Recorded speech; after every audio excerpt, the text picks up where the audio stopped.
G'day and welcome to Partakers and to our series, Aha! Heroes and Heretics Abound.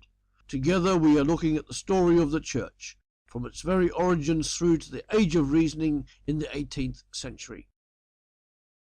Last time we looked at the change for Christianity under Constantine. The Church changed from being persecuted to being, as some would say, compromised with its newfound freedom. During this time as well, Christian thinking was being developed and clarified. There were several church councils called over the next 100 years which served that purpose. But let us look firstly at some of the leading Christian thinkers of that time who helped formulate what we believe as 21st century Christians. Our first person is Athanasius, who was around from 296 to 373 AD. He was a deacon of the church in Alexandria, and he opposed Arius in the Council of Nicaea, which we will come to shortly. He became Bishop of Alexandria in 328. Athanasius was exiled 5 times because of his opposition to Arianism. Athanasius was the champion of orthodox Christian thinking. Let's go to Hilarion of Poitiers, 295 to 368. He was the bishop of the church at Poitiers in France. He was the main defender of orthodoxy in the Western Church who opposed Arianism. Have you spotted a theme yet? Then there was Ambrose of Milan, from 339 to 397 AD. He became the bishop of Milan in 374 at the age of 34, and it was in that role for 23 years. He was the governor of Milan, the capital of the empire, before being chosen as bishop by popular vote.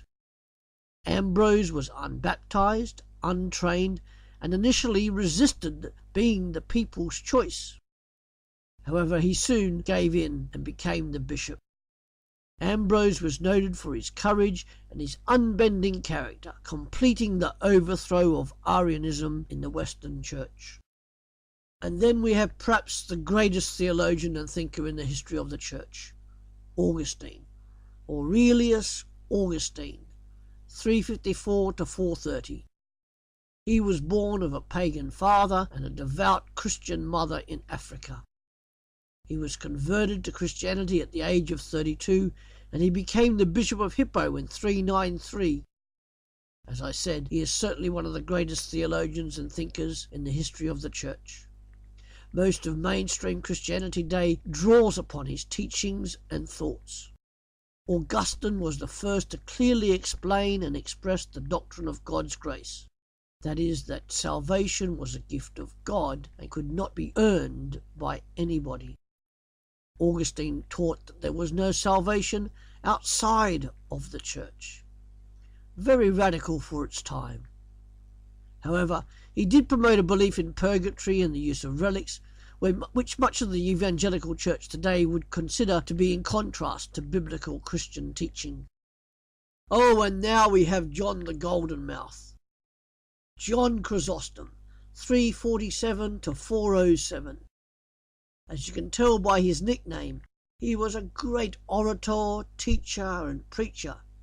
He was the Bishop of Antioch and Constantinople in the Eastern Church. Moving on now, we come to Jerome, 340 to 420. He was born in Italy, which was part of the Western Church. Jerome translated the Hebrew Old Testament into Latin, which was the popular language of the day, and the Latin Vulgate, which was accepted by the Roman Catholic Church as its official Latin translation for centuries. Jerome lived in Bethlehem as a hermit for 35 years, and he strongly promoted the monastic lifestyle as spiritually superior. And then lastly of our great thinkers is Leo the Great, 390 to 461. He was the Bishop of Rome from 440 to 461, and he was born in Tuscany, Italy. He made a major advance in acceptance of the Bishop of Rome as the universal bishop, arguing as he did from Matthew 16 verse 18. Leo was referred to as the Pope by many bishops at the Council of Chalcedon, and this was largely accepted in the Western Church. Additionally, this was strongly supported by the Roman emperor, who therefore made it an offence against the state to resist the Bishop of Rome or the Pope.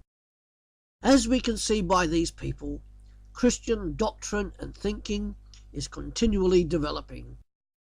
However, some incorrect thinking was also invading the church. For example, as we heard several times, Arianism and the heretical thoughts of Arius were rife. Therefore, over the next 100 years, various church councils were called, not only to combat Arianism, but also other heresies and heretics, some very subtle ones.